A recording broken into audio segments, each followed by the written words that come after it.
Chris Jericho and the Jericho Appreciation Society make a surprise debut last night at Pro Wrestling Guerrilla in California. Got the latest details on that. Plus, AEW Championships have had minor changes made to them. What changes are they? Jeff Jarrett speaks about new markets that AEW are looking to hit in 2023. Kyle O'Reilly gives an update on his recovery from neck fusion surgery. New Japan Strong, what's the latest going on with that brand amid rumors that it's going to be closing very soon? DARBY ALLIN has been added to the Great Muta's final professional wrestling match ever, and Saraya confirms that there was an offer to wrestle once again for WWE.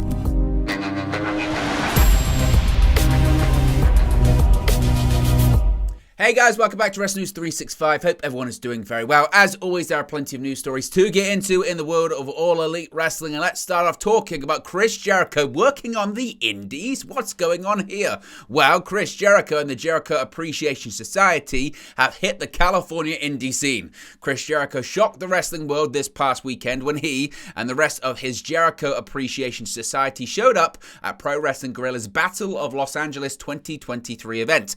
The second night of the popular tournament took place at the Globe Theatre in Los Angeles, California, and while the focus was on the Battle of Los Angeles itself, there were several non-tournament matches taking place as well. One of these featured the JAS as the male members of the faction, including 8-time world champion The Ocho, Chris Jericho, competed against Player Uno, AEW's Evil Uno, Kevin Blackwood, Jonathan Gresham, SB Kento, and Michael Oku, with Tay Mello and Anna JAS at ringside. It was an appearance that took fans in attendance by surprise. Jericho, of course, very rarely makes appearances like this. When posted to the question on Twitter, he guessed that actually 1996, we're talking nearly 27 years ago, was the last time he had performed in Southern California at an independent wrestling event. The former AEW World Champion secured the pinfall victory for his team in the match, defeating Blackwood after nailing the Judas effect. Jericho also addressed the fans in attendance after the match, admitting JS had an effing blast performing at the event before teasing that PWG might see them once again in the future, though he added a maybe at the end of it.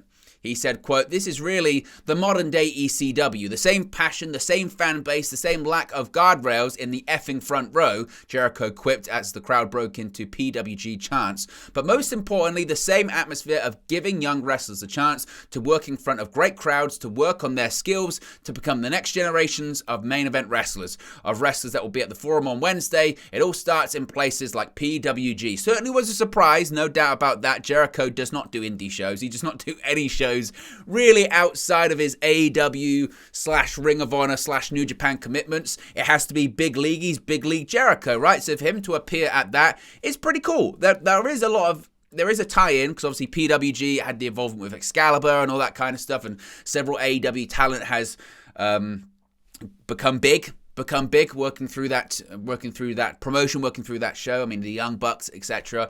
And also as well, it's interesting that, of course, CM Punk, and everything always ties back to CM Punk, of course, when he was doing those comments in that infamous post-show media scrum in which he bashed, not Jericho, but he bashed the Young Bucks. He spoke about how they thought that they were still in California, essentially still at these PWG shows when they were not. They were on the national stage at All Elite Wrestling. And it's interesting that Jericho, a person that described CM Punk as a cancer to AEW and a detriment to the locker room, would then compete at a promotion very widely associated with the Young Bucks themselves. Certainly interesting. Is it a sign of solidarity? Probably not. It's just a bit of fun. And of course, the AEW crew, they're in California at the moment because they're going to be, as Jericho mentioned, inside the Forum on Wednesday night for Dynamite, one of the biggest shows of the year for them. Of course, the last time they were in LA, it was a massive show of MJF and the infamous pipe bomb on TBS. There are going to be Warner Bros. Discovery executives in attendance, a stacked show, so of course all the talent are already out there, and it certainly was interesting nevertheless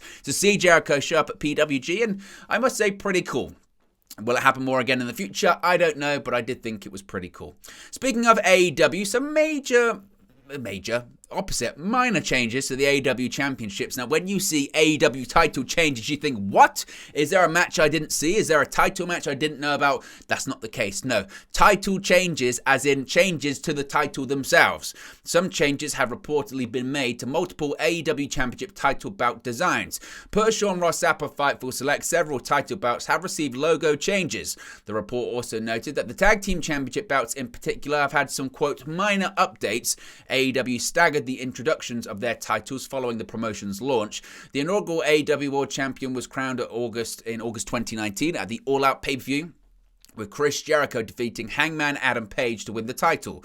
Riho defeated Nyla Rose to become the first ever AEW Women's World Champion on the October 2nd, 2019 edition of Dynamite. The first AEW World Tag Team Champions were crowned later that month, with SoCal Uncensored SCU defeating the Lucha Brothers in the title tournament finals. Cody Rhodes became the first star to reign with the TNT Championship back in May of 2020. Jade Cargill won a tournament to claim the new TBS Championship in October 2021. AEW introduced the All-Atlantic Championship last year in June, with PAC winning the gold at the AEW New Japan Forbidden Door event. The most recent official AEW title to be introduced was the Trios Championships, which Kenny Omega and the Young Bucks won at All Out 2022. Of course, then they dropped them immediately after because they were vacated, and now they're held by Death Triangle. So some minor changes. If you notice them, let us know here on the channel.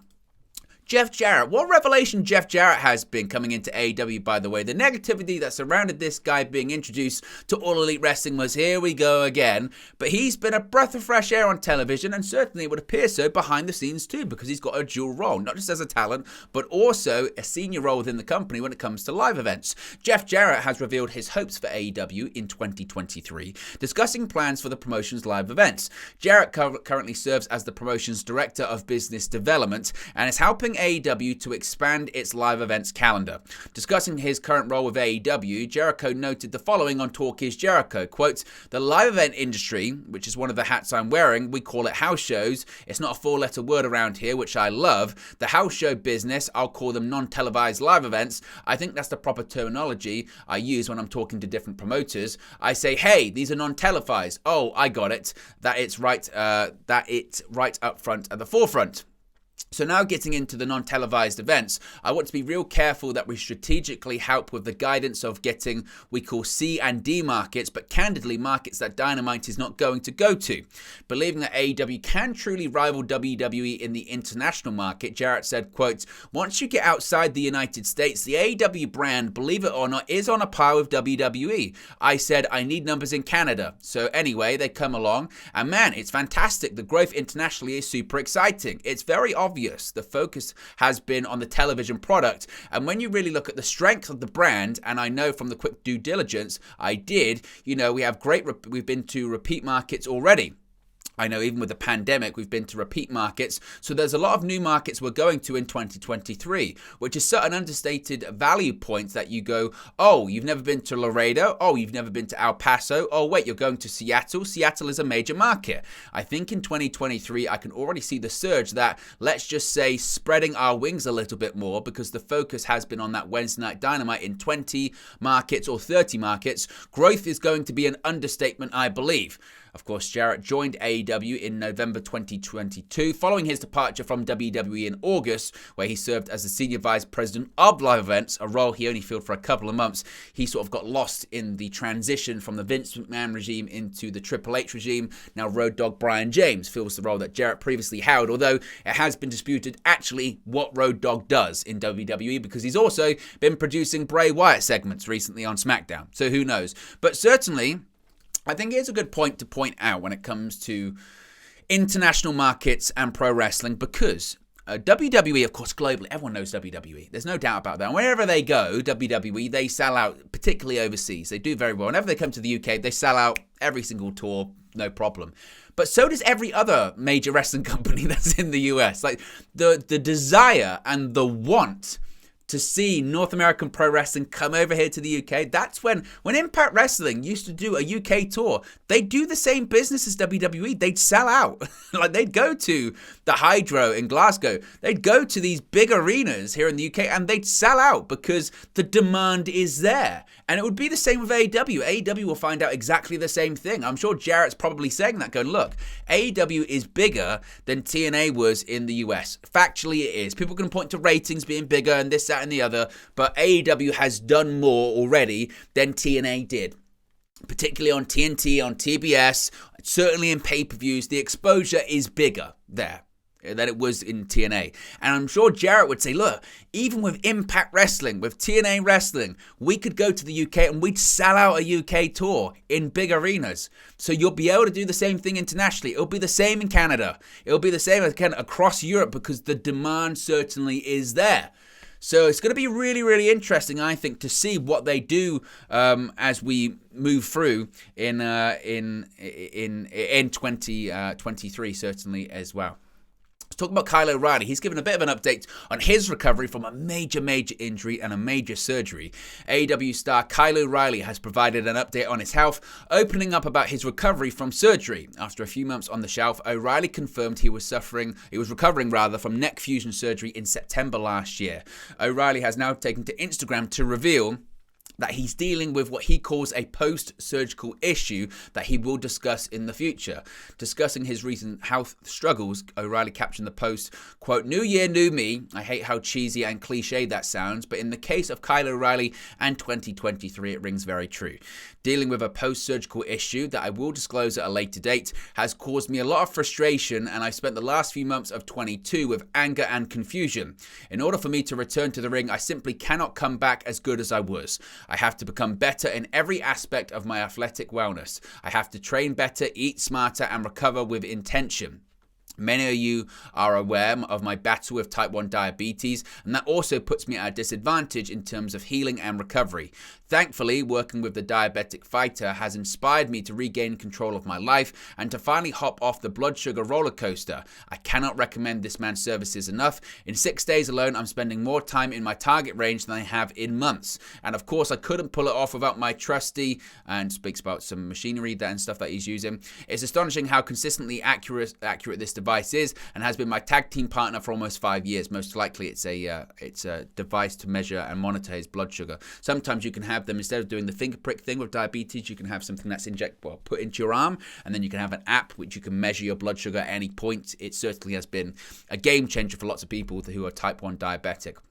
If the transmitter falls off during physical therapy or when I walk into a door frame, I can just stick it back on. I haven't spoken much about my injury and the mental struggles I face, but I'm realizing how therapeutic it is just to write this down. Our words have so much power even if we're just thinking them or writing them down. So a new me is a necessity to ensure that I once again have the honor and privilege of walking down that ramp and stepping through those ropes. Expect more from me as the months go on and witness a glimpse into how I rebuild and retrain myself for a return that I can't wait for all of you to see." O'Reilly last wrestled on the June 8, 2022 edition of Dynamite, winning a Battle Royal to open the show before losing to Jon Moxley in the episode's main event. Of course, we wish him the best in his recovery from a major surgery. Neck fusion surgery is no joke. A lot of the times it can be career enders for people. So here's hoping that Kyle O'Reilly can and will make a full recovery. New Japan Strong has been a big discussion point recently, especially when it comes to the future of the brand, and New Japan President Takahami Abari has commented on the future of the Strong brand following Hiroshi Tanahashi's recent comments. In late December, Abari teased that the Japanese promotion's US-based brand would be rebuilt. Hiroshi Tanahashi caused a stir recently, stating in a blog post that the New Japan Strong show is coming to an end. Abari has now taken to Twitter to share that the brand will be rebooted to adapt to the current US wrestling environment. Explaining that he wants to focus on quality, Abari wrote, quote, "New Japan Strong will be rebuilt to adapt to external and internal environment. We started it when the strict lockdown was forced, so we focused obviously on continuity. Fortunately, Fan and we are about to overcome the pandemic. We should now focus on quality rather than quantity." As referenced by Abari, New Japan Strong was launched in August 2020 at the height of the pandemic. New Japan, of course, is currently preparing for a major US show with Battle in the Valley to emanate from the San Jose Civic Center in California on February 18. A huge IWGP Women's Championship match has been announced for the show, with Mercedes Moné, formerly known as Sasha Banks, set the challenge for Kairi's gold. So it's going to be interesting to see what they do with that. Again, there have been rumors when it comes to New Japan Strong about possibly merging with Ring of Honor and that weekly television series on Honor Club next year. I mean, Tony Khan did say that New Japan was going to have a big influence on that show and a big part of that show. Again, those details are very few and far between at the moment, so we just don't know. But it would be a shame to see the promotion go away. I can't say I was a regular watcher because, again, there's so much pro wrestling to watch. But it'll be interesting to see, indeed, what they do try and do with it. And, of course, once we get any details, we'll let you know in an upcoming video. The Great Muta is on the verge of retirement when the Great Muta made his surprise AEW debut on the AEW Rampage Grand Slam show last year. Fans were excited to see him and Sting together once again, but this time in an AEW ring. It was announced shortly thereafter that Sting would be heading to Pro Wrestling Noah to team with the Great Muta in his final match as the Gimmick on January 22. Sting has since spoken about the match and how he was hoping to get his AEW partner DARBY ALLIN involved in the match in some way. The match has now been officially announced and Sting appears to have got his wish. Noah has announced that the match at the Great Muta Final Bye-Bye will be a 6-man tag team match with DARBY ALLIN teaming with Sting and the Great Muta to take on the team of Akira Hakushi and Natsumichi Marufuji. DARBY ALLIN, of course, reigns as the TNT champion for the second time, capturing the title from Samoa Joe in the main event of the January 4 episode of AEW Dynamite. Sting himself also recently discussed the end of his career and how he plans to have DARBY ALLIN involved. January 22 will mark the last match for the Great Muta character, with Keiji Muto set for his final match on February 23. Muto wrestled his final match for New Japan Pro Wrestling at Wrestle Kingdom 17 on January 4, where he teamed with Shota Umino and Hiroshi Tanahashi to defeat Tetsuya Naito, Bushi, and Sanada. Great Muta was also a part of the Forbidden Door Dream match with a WWE Shinsuke Nakamura at the Noah New Year's Day show last week as well. So DARBY ALLIN is involved in that. In one of the worst kept secrets, I think the assumption was he was always going to be involved. Sting doesn't do singles matches anytime soon, and he only wrestles with DARBY ALLIN in the ring.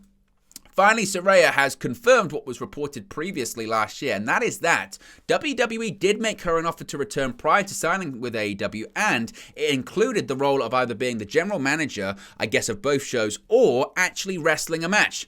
Saraya, page in WWE, of course, was officially released by WWE on July 7th, 2022, after she announced that the company would not be renewing her contract in June. Saraya would end up signing with All Elite Wrestling, making a surprise appearance at AEW Dynamite Grand Slam. Before she joined AEW, she did get an offer from Triple H, who took over creative duties of WWE on July 22nd, following Vince McMahon's retirement, to return to the company.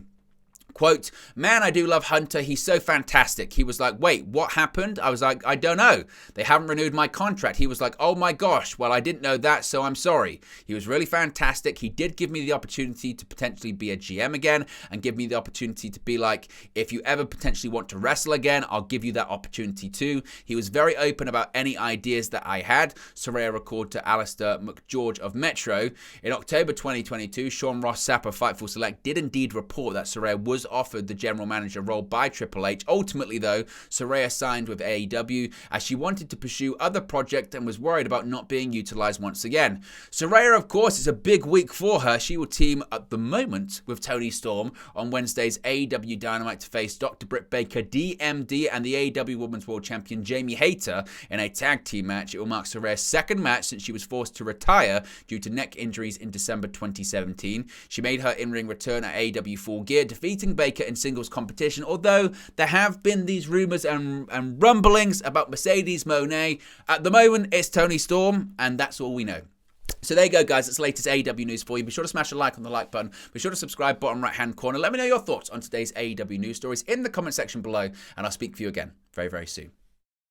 Hey guys, thank you for watching, listening, streaming, or however you come across this video today. Be sure to click on the video on the right there to watch our next video, or click the bottom there to subscribe, or the bottom right hand corner. Thank you very much, and I'll speak to you again very soon.